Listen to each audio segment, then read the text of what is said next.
Aloha and welcome to another episode of the Ohana Packers Edition podcast, the podcast where two dudes from halfway around the world are joined this week by Matt Ramage to talk everything Green Bay training camp. Oh boy, I can't even blame that on the intro. Matt, welcome to the podcast. How are you doing today? And thank you for joining us. Dude, I am pumped to be here. You guys have a really clean operation going on over here. You know what I mean? Only the best for the best. That's all I can say about that. No, I appreciate you asking me to come on here. This is fun. You know, I'm having a couple 3 beers, Not gonna lie, I'm a little buzzed up. As I've said a few times. That's the way we want to hear it. Wouldn't That's expect any less. Yes. Exactly. It's Sunday night, you know what I mean? Sunday night, the week's gonna start. I gotta work in the morning. It's gonna be horrible. So you might as well enjoy tonight. You know what I mean? Yeah. Hey, I'm all about it. Now, Matt, I'm all about it. Viewers who are uninitiated and uneducated, please explain your contribution to the Packers blogosphere. Well, I am like, you ever listen to Andy Herman? I'm not like that. He's smart. I basically, I'm just a troll. I like to talk about the Packers. I do live streams on Facebook, YouTube, Twitch, like all the places. But I'm not like, no one ever, like, if you listen to an Andy Herman podcast or like even Nagler, all those guys, you get smarter. Like, you leave knowing more about the Packers than you left. That's not happening on my show. But we're gonna have a good time anyways. Well, don't feel bad. We had Andy on like a month or two ago, and I don't think he's coming back after that one. Because I think he got to deal with us, and it's like this, like you said, this is an amateur production. What the hell's going on here? First of all, I love it. That's fun for me. I like to have fun. That's the thing, like with anything I do, like I'll say to any podcaster who's like thinking about starting a podcast, and any advice I could give is to have fun. Because if you're having fun, the audience will have fun. I don't take anything too serious. I'm just screwing around, trolling Bear fans. Like, I got this shirt on right now, Caleb Williams. It's a tweet from Caleb Williams. It says, "Okay, I guess I'm still a Packers fan." I screenshot it, made it a shirt. We have fun over here. But yeah, you can find me in all the places that people do stuff on social media. And I just kidding. Andy Herman was great to have on, but we are more of a lax kind of. We're a lax group over here. What Joe is saying is, I don't think we're on the short list of substitute podcast hosts if he needs one. I don't think I am either.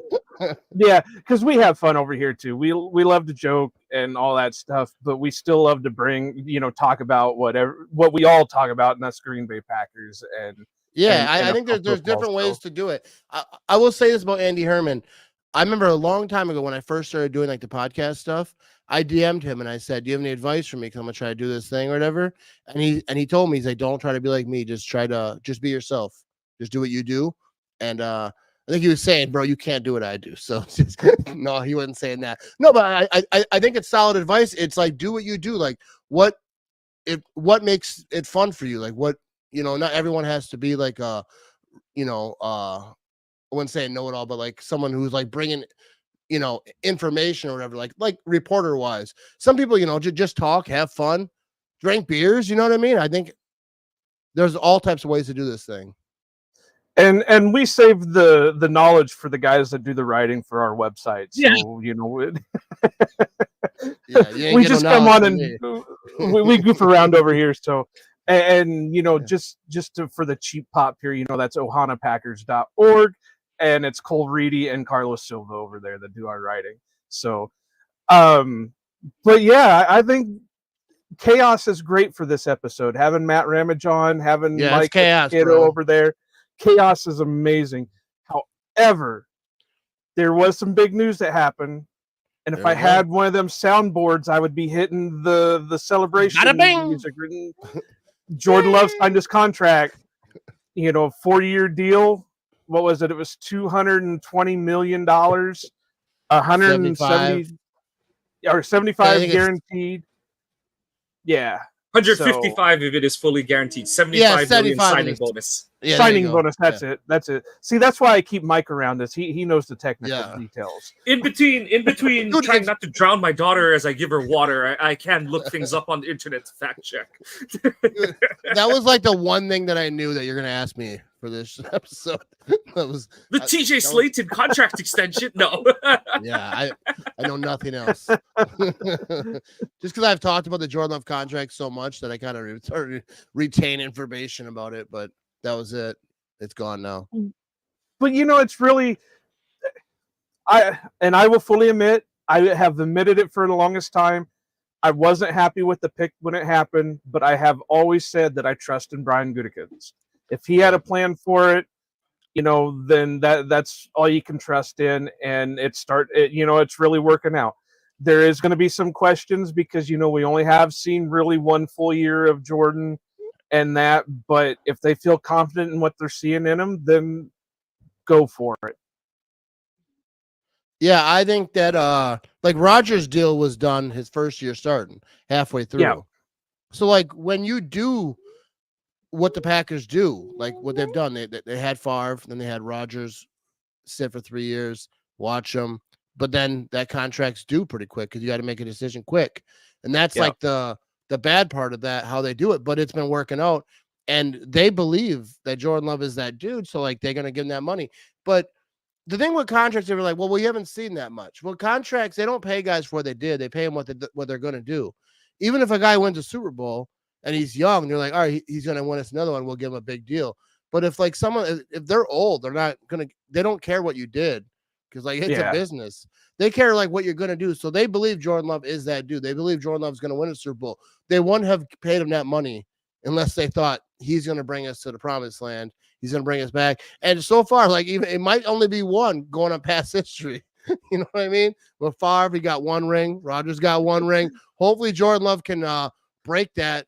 I think that he's got a good roster, a good team around him to like have a good start. But I'm glad he got his money. People were asking like, do you want to be the highest paid? Like, I don't care. I just want him to get signed, and whatever that takes. Like, the market is the market. Like the Packers didn't pay him the biggest salary because they're being nice. They paid it because that's what it takes. And next week or next season for sure, someone else is going to sign the biggest contract ever. And 2 years from now, that Rodgers contract is going to look like a bargain, or that Jordan Love contract. It's going to look at Patrick Mahomes. Yeah, like he got paid. Everyone, that's the biggest story. He's not even on the list anymore. It's like top quarterbacks, I don't think so. Well, that's the thing. But when they were doing the negotiations and that, I originally thought, hey, maybe he'll take like a smaller contract just to keep, that way, because we've got all these other things going on that a lot of contracts are going to be coming up soon anyway. Still give him money, but on the little smaller side of things. But then when you start seeing guys like Trevor Lawrence and Tua and all these guys getting these big ass contracts, like, he's not taking less. He's getting his bag of money. And like it's his first big deal. Like I wouldn't expect him to like take anything off of it. Like it's his first big deal. Like he just changed his family's history. Like, you know what I mean? Like going forward, like his grandkids are gonna be all right. Like, and I think to me, like I wouldn't take a pay cut. Like I get like further down in your career, people talk about Brady, but Brady was married to like someone who's crazy rich. Like and he's got TB12. Like he was doing all right. So I get like later in your years, taking some off, but also you have to trust the franchise. Are they going to use that money? So like I'm gonna take less money, and then they're just like, all right, cool. And then they don't really do nothing with it. Then they're like, well, no, give me my money. But I think for the first big contract, I don't expect any player, no matter what the position, that they're gonna get paid. And I would. I mean, I like Mike. You might correct me if I'm wrong on this, because you might remember, you might know it a little bit better than I do, but I know Rodgers got a bag of money, but I think he took a little bit of a lesser deal than what some other guys were taking at the time. So I think that's what I was kind of basing things off of. Yeah, I think when Rodgers signed his deal, like, it was an eyebrow raiser because he hadn't quote unquote proven anything, because I think it was before like Thanksgiving of his rookie year. Yeah. Or not rookie year, but his first year as a starter. But it was like, that's a lot for a guy that's unproven, but it's not top, I don't think he even was top 5 or anything like that. Yeah. I think it was sort of like a mutual, like, hey, from Green Bay, it was like, we believe in you and we're going to honor that and stuff.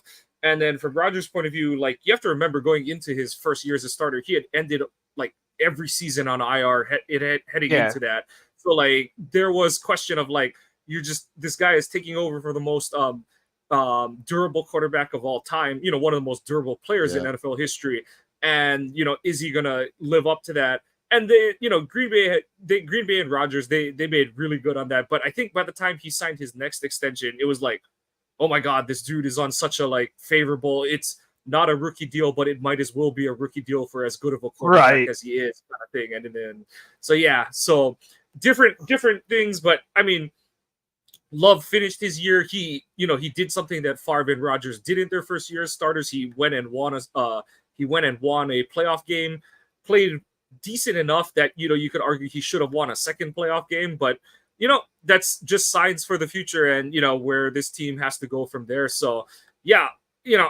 and on kind of the point Matt and both you and Matt were making, Joe, is like I don't really care about the highest paid in history because it's a like an arms racy thing where it's like someone else is going to break it, could be tomorrow, will be next year kind of thing. So it's just until the next guy does it. But like you said, good for Jordan. I do think he's earned it. And like Matt mentioned, this is more about where the Packers think he's going to take them, not what he's done to this point. So super excited for Jordan, excited for the Packers. And that really does dovetail into training camp opening and what we're hoping to see out of the Packers in 2024 and beyond. So I'll just kind of lead it there.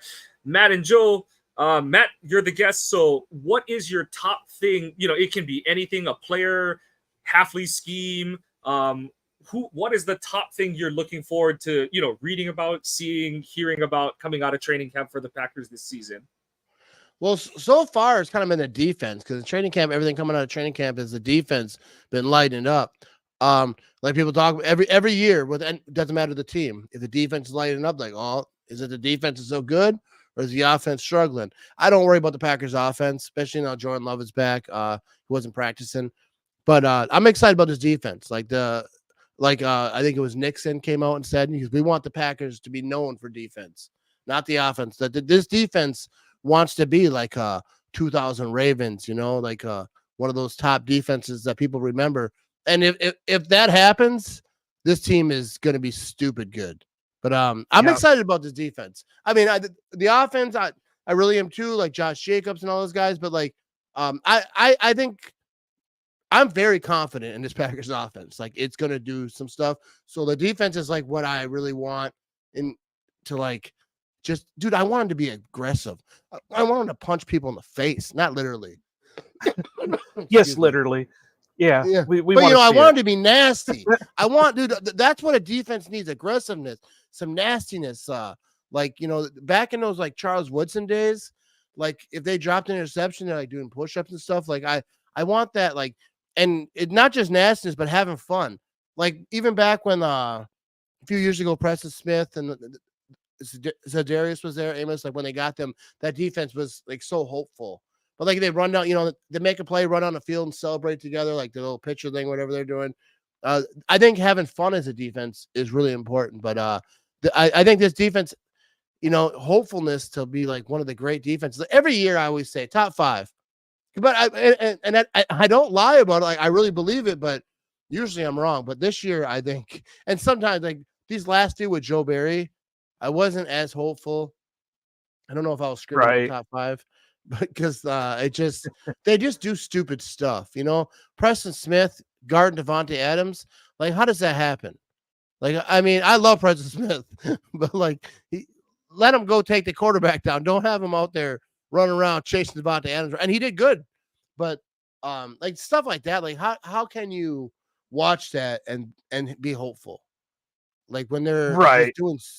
And then like guys are just end of the game. Guys are running open. Like everyone's around them, but not like on them. And like, what are we doing, bro? Like it was driving me nuts. So I'm hopeful for this defense. Everyone's saying the right things. Everyone seems happy. Kenny Clark was on my podcast.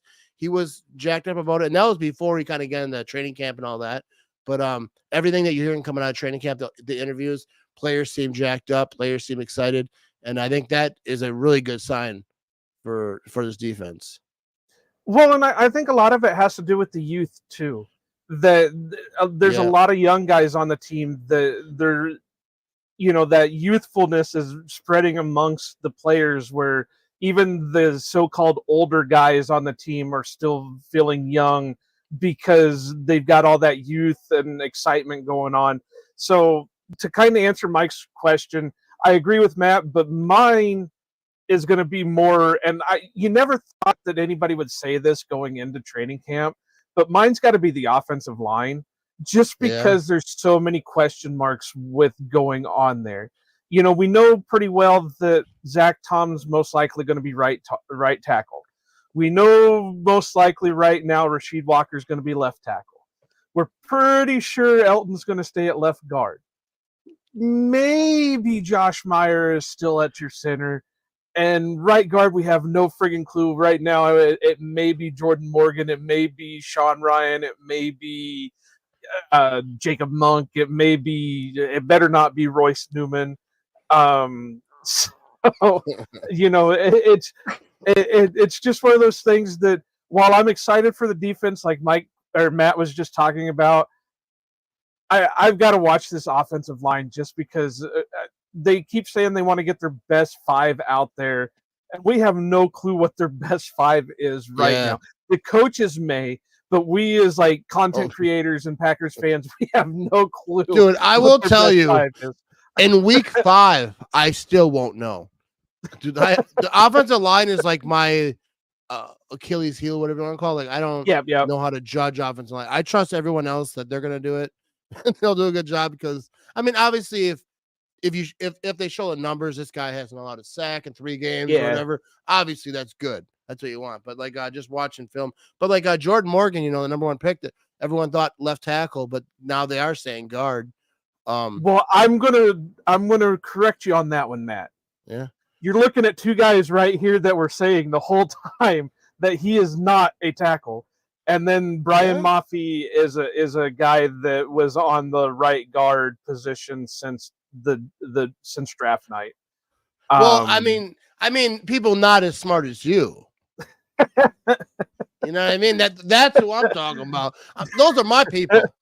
Those are my people. But I think a lot of people realize that, just listening from the talk after Jordan Morgan was drafted, that he was probably going to be more better inside. I really, and I will be honest, and this is another one where I can say I'm going to trust the process with Gutekunst, because Gutekunst gets paid a hell of a lot more money than I do to do the shit that he does, and he's actually there making the decisions. I wasn't happy with the pick, just because it was, well, where does he play? Well, his arms are too short to play tackle. Well, so that means he's a guard. Well, he could play center, but he's never played any of those positions. He's only played tackle. So he's going to play tackle. Well, he might not be able to handle tackle in the pros. So there were just too many questions on it that it's just like, I don't know. So that's more another reason why I'm looking into offensive line during, the training camp process, because where does he go? Jacob Monk was a big one of the fan favorite draft picks because of his ability to play both interior positions and center. And then you got the big guy out of Georgia State, Travis Glover. And he was just like an off the wall type pick, because he's outside of everything Packers normally take at a offensive line position. So he's a big got dude, right? Yeah. He's like, I've seen him at training camp. I've seen him at training camp, and he's like 6'6", 320 something or 330 something. Yeah, he's a large human. I remember seeing. I was at training camp there today too, but I didn't see it. I saw him the other day, and I remember this thing like, dude, that's a big dude. He's a big guy. I mean, I know some people see me and say that, but like that is I'm talking about bro. I'm 6 foot 380, and that boy makes me look small. Yeah, he's a big dude. We'll see. But that's the thing about training camp, like going to training camp, and like you see some of these people, like they're so big. Like, Yeah. you know what I mean? They're bigger than just average human. Like, how do they go to Walmart? They gotta be ducking out of those, you go down the aisle, they got the advertising coming out, they just gotta be ducking. Well, and think about the cars they've got to be driving. They can't be driving like Porsches. Yeah, they can't drive regular stuff. No Geo Metro on the Packers roster. Yeah, you know what I mean? You ain't gonna see NFL player driving an old Geo Metro type car. I've had a couple of those in my day. Yeah, there are huge humans. So, but yeah, so Mike, where are you sitting? What are you looking forward more with training camp? So basically, not to be the Debbie Downer, but it's like there's certain names, we all know them on this roster. Are they going to make it to the next stage of this season healthy? And more I look at it more in the like hopeful, optimistic sense of it. One of them is Eric Stokes. It took the long road, 18 months basically of like rehab recovery from, basically like a double ankle knee injury and then a bunch of hamstring injuries that torpedoed his season last year. And it sounds like he's had a really good start to training camp. So you want to hear him, stay on the field and keep ascending. Christian Watson is another one. You just have these guys who, and Jaden Reed was the one where it's like, why is he on PUP to open camp kind of thing? And then he's like, oh yeah, like I heard a toe at my football camp. And it's like, which kid is getting banned for life for stepping on his foot in the in warm-ups kind of thing and stuff like that. His dad was like, what did you do? Yeah, I bring you here and this is what you do? Dad is like taking pictures and it's like, oh, my son's talking to Jaden and oh god, oh no, he's rolling on the ground. Oh yeah. That's not my kid. I don't know who that is. Yeah, you're walking home, you little bastard. Yeah, you just leave. I don't even want to be associated with this kid. But seriously, I know, and that's the thing is, it's like this isn't the most high intensity part of preseason or anything like that, but it is just checkpoints for these guys, and it's like just hitting more landmarks on their return to the field and hopefully being productive for the roster. So that's really it for me. And that kind of will dovetail into offensive line play, defensive play, as Matt was noting, is guys like even Jair to a certain extent, and his are more like contact related where he's had the back, he's had the shoulder and stuff, but you just want to see your best players be on the field and able to help the roster move forward. So that's kind of where I've got my attention. Matt, Joe, you are two guys who have been or will be to training camp this season. Like I said, I'm watching from afar, from 5,000 miles away. With dude, I want to come visit though. we can watch the Twitter feed together. But come get me. Come get me. Matt, you mentioned Glover as a guy that caught your eye for numerous reasons, but for the two of you, who's a guy that you're either, name one guy that you're excited to watch during camp and one guy that maybe you're hoping will catch your eye. Matt, who's kind of on your list of like dudes that you're waiting to watch practice? I mean, waiting to watch practice. Like, I'm excited about Josh Jacobs because we had Aaron Jones, and I love Aaron Jones. He's such a good human. Yeah. He's like one of the better humans we have in this world. Did you ever get to meet him, Matt? Yeah, I did. I actually, yeah. I was at training camp a few years ago. Preston Smith gave me a family pass, whatever. I got to go with the family watch practice, and I saw Aaron Jones with the corner of my eye. I was like, oh man, it's Aaron Jones. But I didn't want to be all like fangirly, so I was like, I'm gonna play it cool. And I was talking to Preston, and he was introducing me to his family, his baby at the time. And then Aaron Jones saw me and he was like, and he just walked right up to me. He's like, yo, I love your Instagram. And that was like, my life was made. I was like, oh my goodness. He's so cool. He's so humble. He's just so normal. He's just so, he's just so good. But anyways, Josh Jacobs, I think he's a good replacement. I don't love that Aaron Jones was moved, but he was. Yeah, for like a half an hour, we had a solid tandem going on there. Yeah, well, dude, I was excited. I was like, man, it's so good. Because I'm not a big like where I watch a lot of Raiders games, to see Josh Jacobs. I knew he's one of those guys you just know he's good. You see the highlights, you see Josh Jacobs is a good running back, and so I'll be watching him. But like I watched like I went to training camp and I go to the back side of the fence. You know, I don't sit in the bleachers because I don't like crowds that great. I mean, for a game I can do it, but I'm you'd not get a big swarmed. crowd guy. Yeah. Well, no, I'm just not like I don't like sitting in. I don't know. I don't like. No, I get you. the whole I've thing. been up there And- numerous times, and I'm not a big. I mean, my big thing is I would go stand on the ramps, and I would Yeah. take pictures from the ramps because I didn't want to sit in the bleacher sections of everything. Yeah, Because I'm of the just same not big reason. on close quarters. So I go outside the fence and I watch. Like I've been there many times, so I know like the good spots to go. I don't want to tell you Yeah. because people will start copying me. No, but I just go over there and but over there you can see really close. Like I posted a video of Preston Smith and Rashawn Gary having a moment, and Preston Smith he's standing like 10 feet away from the fence, and I'm recording through the fence, which you're not supposed to do. But I don't think the Packers really care if it's not like a play. You know what I mean? Because Right. they don't like it when you record from inside, which is weird Thanks, because Big like a lot B. of Big B, you know, he's over there just being gangster. I don't care. I do what I want to do. But I love Big B. He's good people. But I don't think that they really cared. I actually asked Preston before I posted it. I DM'd him and said, hey, is it cool if I post this? Because it was a private conversation. But like he was talking to me, he goes, and he told Rashawn Gary, it's not ever as bad as you think it is. It's never as good as you think it is.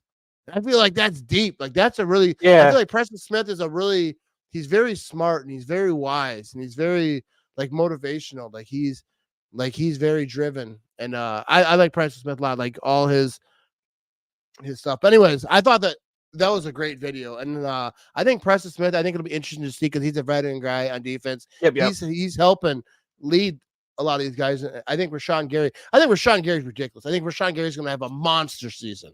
Probably one of the better defensive seasons for anybody in the NFL. Rashawn Gary will have. But I think Preston Smith is a big part of that. I feel like they're friends. I don't know that. I don't know. You know, I'm not like I don't have insider. Right. But I feel like, you know, they're playing the same position. You see them a lot practicing together. They well, like break the news now, Matt. Send Preston a DM. Be like, hey, are you guys friends or were you what? You know, what's going on here? It seems like it. Like Preston Smith is. Here's how I do it. Like I think about it, like on Instagram, Preston Smith will share a lot of Rashawn Gary stuff. Like he was in the top 100 on NFL Network. Preston Smith shared a story. All the players, which I think is cool, which I think a lot of people outside of football could learn from, is all the players on every team. If you watch, they all support each other. They all get excited when someone has a win. When someone does something good, they get a big contract. They comment on, yeah, we're, you know, good job or whatever, like, you know, positive stuff. I feel like people outside of football could like learn from that and root on people instead of being mad when someone's doing, you know, maybe not better, but like, you know, they have an achievement and people in like real life sometimes are like mad about it. But players, even on other teams, like they're rooting for them, you know what I mean? Like, go get it. You know what I mean? And I think that is like you see Preston Smith or like a lot of players just rooting for each other. Even like Jair Alexander, when he got drafted, you ever see that video when Lamar Jackson got drafted after him? Yeah, like right about the same time, and how pumped he was. I think that's what people should be doing. People should be, you know, when someone does something good, like celebrate them, you know, pump people up instead of trying to tear them down. That's some deep stuff. I feel like I think Ramage is calling me out here. What the hell, Matt? I didn't bring you on my show to friggin' call me out on I didn't shit. call you out. I don't know. I don't even know what you're talking about. But no, I agree that it's great to see the relationships that these guys have, which in a way kind of, and I know this is old news, so you can't really go back to it anymore, but you see the difference between when Rodgers was on the team and now, where it seemed like Rodgers had his clique of friends and then it was everybody else. Yeah. And now it's just everybody, you know, we're not one single person, you know, a bunch of individual groups. We're one single unit that, you know, coexist with each other. And, you know, not everybody's going to get along every day of every hour of every day. They're going to have their fights. They're going to have their moments, but they're at least containing it amongst themselves. So, you know, that's always great. And, you know, I look forward to see what Preston does just because, you know, it's kind of a change of position for him going from the outside linebacker position to, I think I don't think he's an edge rusher right now. I think they've got him listed as a defensive lineman. So it's going to be interesting to see what he does with his hand in the dirt.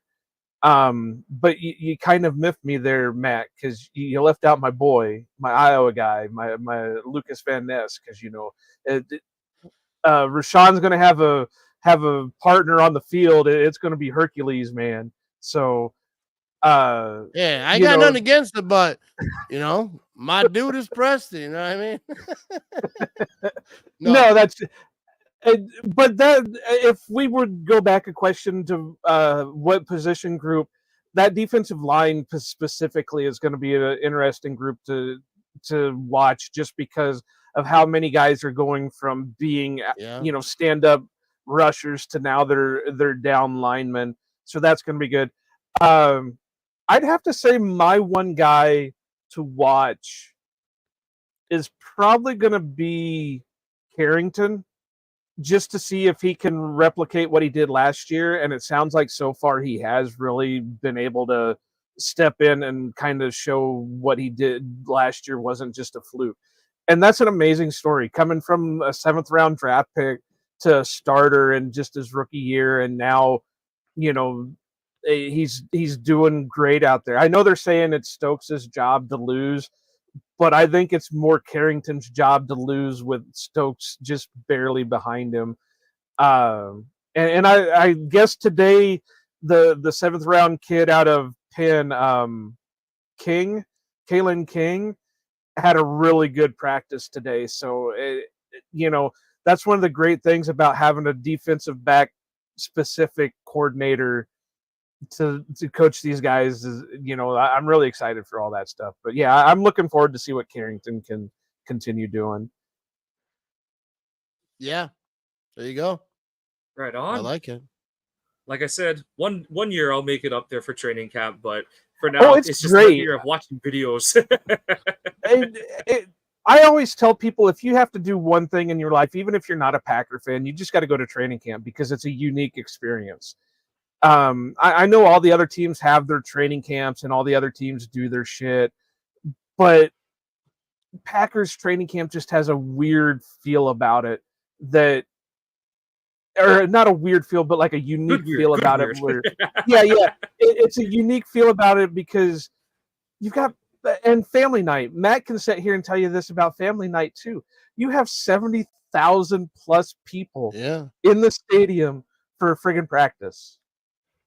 Dude, training camp is so awesome. Like I was down there today. I was on there the other day, and it's just like everyone's friends. I wore this shirt today. People were coming up to me talking to me about the shirt, like laughing, I like your shirt, whatever. It's like everyone. It's like it's almost like if you went to like a fair, except for minus the games, whatever. Like there's like people everywhere. Everyone has like the same agenda. Everyone's a Packer fan. Yep. Everyone's there to have a good time. Everyone's to see like the bikes and to watch practice, hang out. It's fantastic. I think training camp is as fun as a game. Like you just go down there, hang out with people. Like it's just awesome, and it's cool because people recognize me. So like people will come up to me and talk to me. It's like you're just hanging out with all your friends. I love it. Awesome stuff. I think his mic is not Joe. working. Your mic is like dead, I think, or something. Yeah. Dude, Joe, anyway, he's miming it over here. You know what I mean?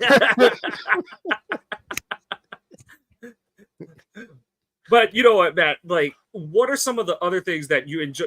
What are the things that's on your top 3 list of things you've got to do every time you attend training camp? Like, not just going to practice, but the thing, whether it's a restaurant you got to hit up, a certain, what's on your to-do list that's like it's just second nature for you. You're like, yeah, I'm going to Packers training camp, which means that I'm hitting up this place, I'm going here for food, I'm seeing these people. What's on your must-haves?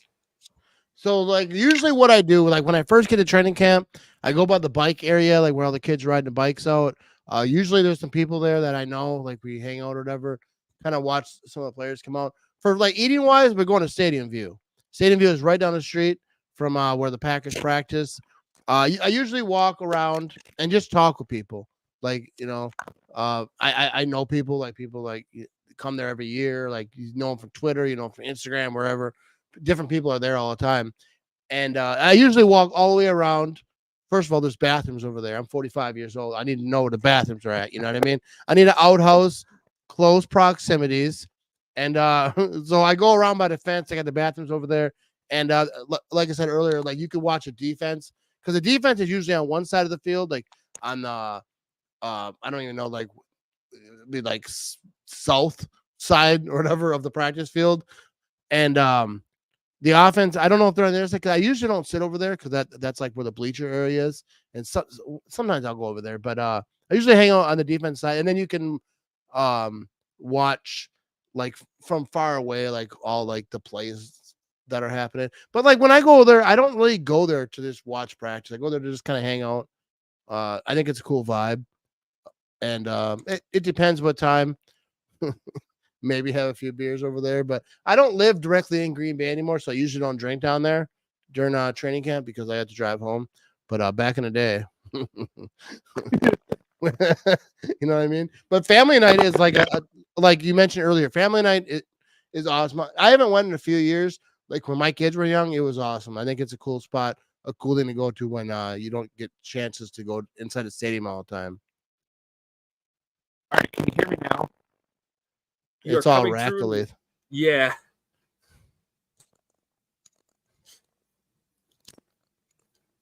As Joe works through, you sound like you're taking Saw or something like that over there. How about now? Still crackly.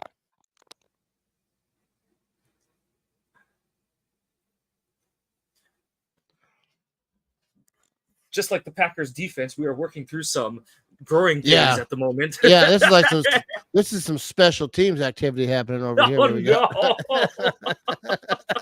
You know how the Packers special teams is.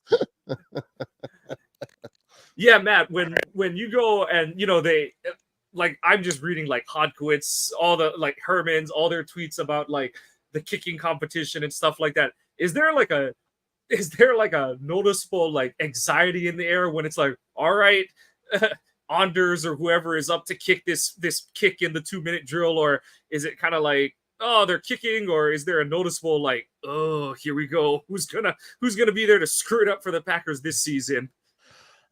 I don't know about like right now, but like this season, they're gonna be. It doesn't matter who wins the competition, no matter who's the kicking in Green Bay. Everyone, every time. It's like not normal because, you know, Crosby back in those days, we trusted that when Crosby's out there, it was going to happen. Like he was going to get it.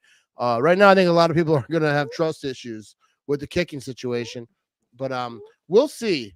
It's definitely a concern because, like, if you're in close games, you want your kicker to be someone that you can trust, like you're, you know, sure. But like, I think this season, a lot of people are going to be holding their breath when it comes to the kicking. But that's up to whoever is the kicker for the Packers to just get solid and take that away from us. Because I don't need that anxiety in my life. You know what I mean? Yeah, I know. Like Joe and I, we just had this game last season of it's like we would just be texting each other and we're like, oh God, he's going to miss the next one. He's going to miss the next like 2 or 3 because it's like you can kind of read that body language and it's like, oh no. It's like when I don't know if you golf, Matt, but like if you have friends who golf and they tell you how like, oh, I've been to like a swing doctor and I've been to lessons and now I have like 47 different things that I think about when I go up to swing and I like can't hit the ball straight anymore. And that's kind of what it looked like Anders was going through at times last season where it's like he's going good, and then he shanks one and you're like, oh God, is he gonna make his next one or is he gonna miss 3 in a row right now? Kind of thing. So yeah, I know. Yeah. I know exactly what you're talking about where it's like we're just waiting to see who's going to figure it out for this team this season. It's kind of like with like back in the day with Brett Favre. As great as he was, I was a big Favre fan back in the day. But when he throw deep, sometimes they're intercepted. You know, Favre had a reputation. So when he would throw it deep, I would kind of hold my breath. Might hope someone's there, you know, hope it's there. A lot of times it was, but there was a lot of interceptions in there too. And then when Rodgers came along, that really didn't happen. Like you didn't really have to worry. Like if he threw it deep, you were confident that someone was competitive, like he could get it there. And I think the same thing right now, like with Mason, we weren't too worried. We were pretty confident in them, and then now we're gonna have to hold our breath a little bit until they prove that they can be trusted and make my heart not skip beats while they're snapping that ball. Okay, I went with Old Faithful for my microphone. Is it working? There well you now? go. Iowa Joe is back in the building. I must not have plugged in my other mic too long, long enough. Dude, so I think about that with no. these headphones. I've been charged these headphones in a long time. I was like, one day I'm gonna do a podcast, and just all of a sudden you guys are gonna be miming it. You know what I mean? So, for the kicking competition, it sounds like none of them are really above any other ones right now. Anders is, I think, has the best streak so far, and he missed one today or yesterday. But the kid from Michigan has missed a couple. Joseph has missed a couple. So it's what they were hoping for hasn't quite happened yet. They're making it harder to make a decision than easier. But special teams, this is going to be the year that makes or breaks Rich Bisaccia on the team. Just because, all right, man, you were supposed to be a special teams guru. Yeah. Get out there and do your job. Now, and like Mike was saying, we've had conversations over this last year about it where at least Anders wasn't worse than what he was, because he had the potential that and we saw it during the preseason, that if he missed one, he missed multiples. But then during the season, he was getting it down where he was getting more comfortable that if he missed one, he wasn't missing multiples. He would come back and make another one later on. But I still got to have faith in him. I always give a guy another year. Rookie year is all. Mike will tell you that we're well known about the 3-year deal, where the first year is your rookie year. You're just learning to play in the NFL. Your second year is where you kind of a setback, so you're just getting used to coming back on all that. And the third year is when you should have it completely together, and that's when you take your step into being an NFL player. Kickers, it's a little bit harder to do because it's a lot easier. I think it's a little bit different because I feel like it's kind of the same thing, but I think you have to be a little bit chill with kickers. Like having a bad season like Crosby had. I remember back in the day, everyone wanted to cut. I was backing him because I was like, dude, like he's going through some stuff. And like early on, especially in a rookie year, I get a kicker having some struggles. I'm not saying like if they replace him and they got a different kicker, I'd be like, oh, whatever. I trust whatever they got going on. If they think he's the best option for the Packers, and because a lot of times guys are nailing it in practice, so they know they can do it. Yeah. And then in the games, they have some follow-ups. You could stick with them for so long, but at some point, if they ain't getting it right, then you got to do it. But I trust Goody. I trust the people who are making the decisions, especially with the kicker. Like, I don't know. Well, you could have a situation like Minnesota did. They had Anders' brother over there, and after missing a lot of kicks in his rookie year, they cut him halfway through. And then he went over to Las Vegas, and now he's one of the best kickers. One of the better kickers in the league. And the Vikings and kickers just don't vibe that well. You know what I mean? So I don't think there's much more that I've got to talk about. Do you have anything else you got on the slate for us, Mike? No, that's really it. Just really wanted to get your two insight on it because, like I said, I'm coming from the point of view of someone who's never been to training camp, so just wanted to see what the two of you are looking into. I've always, like I said, I'm the distant observer, like I'm the astrologer on the ground who's like, Ooh. The astronauts are up there kind of thing. Like you two are like astronauts, and I'm like, I wonder if it's going good up there, and also I wonder how the sights look from up there and stuff. So that's kind of the approach that I've taken on it, and I appreciate the two of you kind of giving your insight and sharing your experiences with training camp. Like you both said, it's something that I've really wanted to attend one day, so I look forward to that. But I just got to say again, repeat myself if it didn't come through because of mic issues. It's the one thing that I think anybody, even if you're not a Packer fan, needs to experience at least one time. because it is a completely different field than what any other team does. There have been even teams that have tried to copy the whole bike tradition. They all, dude, so many teams try to copy this thing. And then someone else was commented on one of my things, and they're like, oh, this team does it too. Or the Steelers, I think. I was like, yeah, the Packers have been doing this since the 60s. Everyone else sucks. All right. I was going to do an article on it. Cliff Crystal from the Packers historian did an article, and I was doing some research into it. And the earliest picture they have for the bike tradition for the Packers is 1958. That's a beautiful thing. You know what I mean? Also, I do want to say before we end this thing that Mike has a fantastic voice. Like he could do radio. Well, now you know why I bring him on here.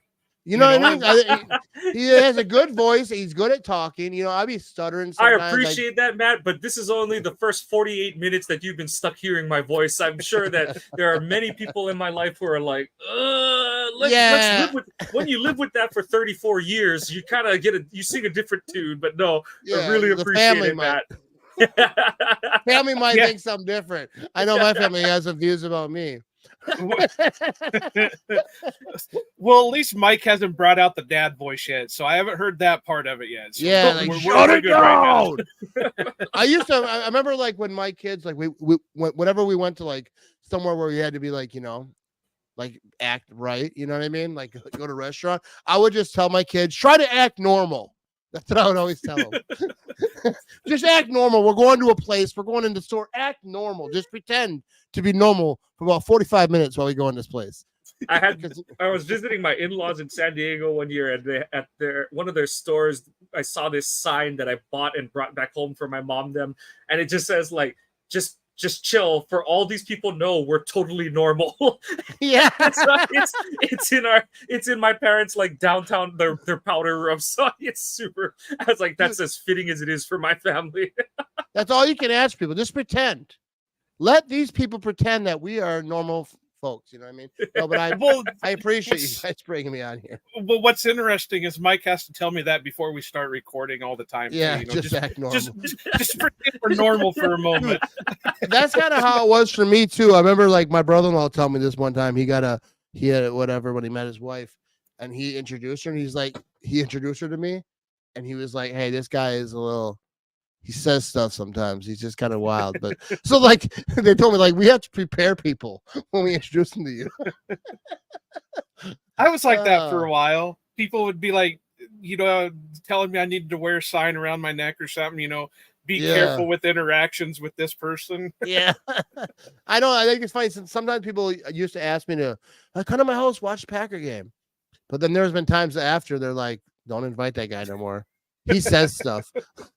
They got kids. I'm like, hey, don't invite me. You know, I get worked up during Packer games. You know what I mean? But, yeah, that's why we have podcasts. Then we can say whatever the hell we want. Dude, now I do live streams during the game, and it's more chill because I know people are watching me. You know, so I kind of know. But like if I watch the game and I'm not on live stream, like, dude, I drop some words. I have a clean show. You know what I mean? It's a family show. But like when I'm alone, if I'm watching the game, which I haven't done in a while because I do the live stream thing now, but like I get worked up. Even like on the live streams I just try to like tone it down a little bit because I don't want to scream into the mic the whole game. You know what I mean? Like nobody wants to hear me just like screaming. But dude, the live streams during the game are so fun though. Cause like, you know, a lot of people watch, not like hundreds of thousands, but whatever, a good amount of people watch. And it's like you're watching the game with a bunch of your friends. Like they're commenting. I respond to the comments, throw the comments on the screen. Dude, I love it, especially if the Packers win. If they lose, it sucks because then all the trolls come in like, "What now, punk? Packers suck." And then like, what do you say? They're down like 33-17. Like, all right, whatever, bro. There's not much you can say. I get trolled so hard. First time I went live during a game was week 1. I forget what year it was. They played the Saints. They got blown up by like 30 points. First live stream ever. I'm just standing there looking at my screen like, they could come back. You never know. It was so horrible because I was already nervous because just doing a live stream because it's a lot, you know, to do for 3 hours. You're live, and I've gotten better since then, but that was a bad game to start with. You see, Matt, that's why we only live stream day 2 of the draft, so that we're just shit talking guys that may or may not make it, and we're kind of teasing each other for our theories on who they'll pick and stuff like that. But there's no real stakes. It's like yeah, we'll see who the Packers pick. There's no god. Everyone's And I'm watching kinda this glad- going out by 30. I'm kind of glad we didn't do certain draft, or we weren't a podcast during like the 2020 season for the draft that year, because our live stream would have been shit. yeah. I You don't would have live. just had me sitting on the corner like saying, I kind of wish they didn't trade up for him, but I like the pick. Like, just sitting there. Yeah, I don't live stream during the draft because I don't know nothing about college. Like, but when Jordan Love got drafted, I was laying on the couch, right, watching the draft. I fell asleep. My wife tapped me like, "Hey, Packers are up on the Packers are gonna pick." And so I open my eyes and I'm kind of groggy, like, all right. And they're like, quarterback Jordan Love, and I was just so confused. I don't think I've ever heard his name before because I'm not a big college guy. I don't watch any of that, I mean, I watch the Badgers, Wisconsin's team a little bit, but I don't know the players. I'm not locked in like the Packers. But I was just like, all right, I guess. I don't know. I was confused. I didn't expect it. I wasn't mad, but I was like, they know more than me, bro. I was just sleeping on the couch. They were, you know what I mean? So like, they know more than me, and I kind of got like what they're trying to do. They're trying to do the same thing with Rodgers and Favre, and if this is the guy, I wasn't sure he was, but I'm riding with him because I'm a Packer fan. If you're my quarterback, I'm gonna ride with you. Now, if they drafted someone he sucked, I wouldn't be like, oh yeah, he's gonna be good, whatever. If he sucks, like I'd have been like, I'm not thrilled with it. But like, I mean, but the way the Packers handle their business, they wouldn't let a guy. They wouldn't. They're too good for that. They would not have gave Jordan Love the deal if they didn't believe he was the guy. And I've seen enough. I've seen enough to know Jordan Love is the guy. I'm not saying he's gonna be a Hall of Famer, but he's gonna be a really good quarterback for them. And just he did all the right things, right? Yeah. Like he shut up when Rodgers was doing all his things. Rodgers was playing those 3 years, even when there was drama, even when Rodgers was on the blackout retreat, whatever he was on, and all the media was talking, everything was happening. Jordan Love could have came out right there and been like, "Oh, I like it," I like a light bulb every now and again. He could have made he could have said a wrong thing, but he didn't. He just did what he was supposed to do. And obviously there's love between Rodgers and Jordan Love, and he did everything right. And now it's his time. And then people were mad at him because he held in, as they call it, because he was there. But like, dude, I feel like that was his good business. I think the Packers wanted the same thing. Like, let's get this done, and then you'll play. Because if Jordan Love would have got hurt, if they're like working on a deal, like they're like one line away from it getting done, and now all of a sudden Jordan Love gets hurt, the Packers are in a bad spot. He's in a worse spot. But I feel like that wouldn't have been good. So I think it's good he wasn't practicing. I'm glad it didn't go on for more than a week, because then it might have been a problem. But I think that that don't matter. It don't matter. Yeah. And he was there. He didn't miss a padded practice. Yeah, he was at OTAs. He was working out in the offseason with his wide receivers. Like, Jordan Love has done everything he's supposed to do. Yeah, and he was still at practice. He was still there. Practicing. Yeah, so he wasn't doing this. He wasn't throwing the ball into a net. Who cares? If it went on for 3 weeks, I get it. If it went on through preseason, then I get it. Like, you want him out there practicing. I don't expect him to play too much in the preseason at all. Maybe he gets a quarter in the third game. I don't know how LaFleur is going to do it this year. I assume he's going to do it like similar to how he's done in the past. But like, I think Jordan Love's going to have a big year. He's going to be one of the best quarterbacks in the league. And was it Pratt or was it Clifford that was saying that after throws, Jordan would come up to him and start like quizzing him on routes and plays and stuff like that? So Jordan was still involved. Yeah, that sounds like it. It'd be funny if he was like all trolling him a little bit. Like, no, that sucked, bro. That sucked, bro. No wonder they're paying me. They're gonna pay me so much money. They're gonna pay me so much money watching that thing. I don't know what you were thinking about. Sean, I can throw it with my left hand farther than you can throw it with your right hand. That's what I would do. If I was a starting quarterback getting paid the top money, I would troll all the back up, and in a fun way, because I troll all my friends. Like, I always tell people that if I kind of like dog you a little bit, if I talk a little trash, That's because I like you. If I don't talk trash to you and I talk to you a lot, that probably I don't like you that much. Stop talking to me. Yeah. So he's never talked trash to us, Joe. I guess we know where we stand. Yeah, but no. I know. You know what I mean? He didn't even know who I was for the longest time. So I mean, I know Iowa Joe. I just didn't know the name connected with it, but now I know. I think Iowa Joe is one of the best names in all of Matt was just sure he's just like, is his name actually Joe or is that just no, because it's like Joe, whatever your last name is, maybe you don't want to know. But like through like the DM, I didn't connect it. So I think it's a great name, even though I think Wisconsin is superior to Iowa. But besides that, I don't know about that one. I think we got to end this right now. Dude, I gotta represent. Wisconsin is the top. Wisconsin is the premier Midwest state. But what do you guys got? You guys got corn over there, right? Though. Well, and I don't really like corn. We got cheese. I like cheese. You know what I mean? That's why I feel like Wisconsin is for me for sure. No, but hey, I'm sure Iowa is a fine spot. Hey, Radar O'Reilly's from Iowa. Radar O'Reilly. I actually work in the town that he was from. Dude, I love MASH. One of the greatest, probably the greatest sitcom ever.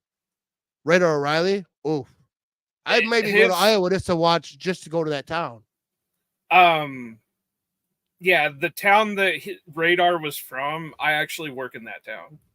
Do they have a sign there? I heard that they have a sign there. I heard that they don't have a sign, but now in the Historical Society, I think they got a little section for the Historical Society Museum. Yeah. But there for the longest time, they didn't have anything. There is a sign, I think, in one of the there's a little, I guess if you want to call it a restaurant, but it's not really a sit down type restaurant. It's called the Canteen, and they've got a sign in there for Radar, and and the restaurant's been around since like 1920 or something. Yeah. So, but yeah, shout out to Radar O'Reilly.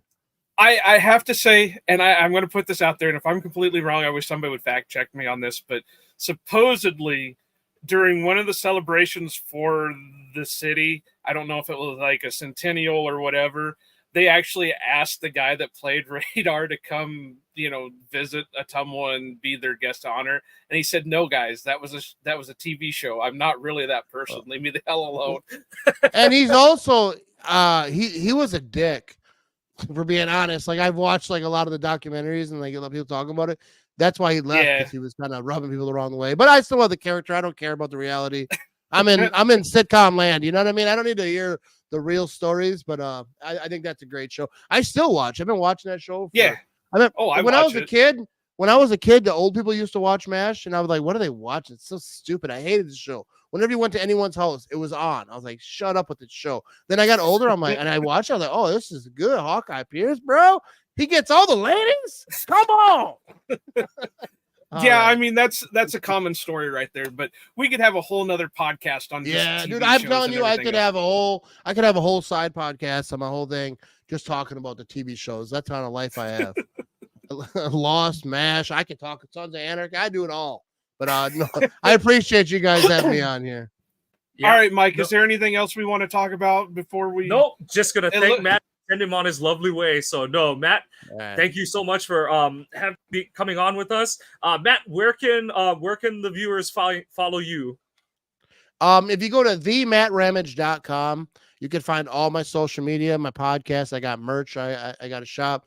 So, but also Facebook, Matt Ramage, Twitter. If you just search my name, you'll find me. But if you go to themattramage.com, you find everything. You know what I mean? All the things you don't want to find, but it'll be there. Awesome. No awesome one's stuff. looking. Yep. We want to thank Matt for coming on the Ohana Packers Edition podcast.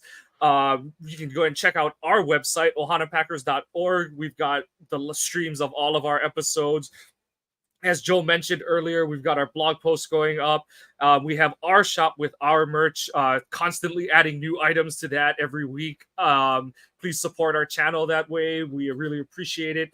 And follow our podcast on all your favorite podcasting apps. Follow the show's Twitter account at Ohana_Packers on Twitter. We post our polls for podcast episodes, especially as the season, as the training camp machine starts to roll a little faster. We'll be going back towards our, Packers-centric coverage.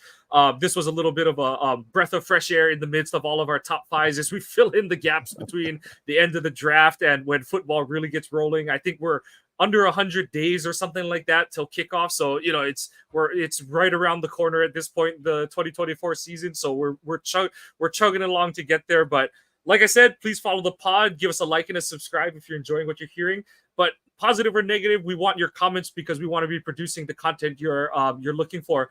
That's going to put a wrap on our training camp primer. We appreciate Matt Ramage for taking the time out of his afternoon or evening to come on with us. Go Pack Go, and aloha.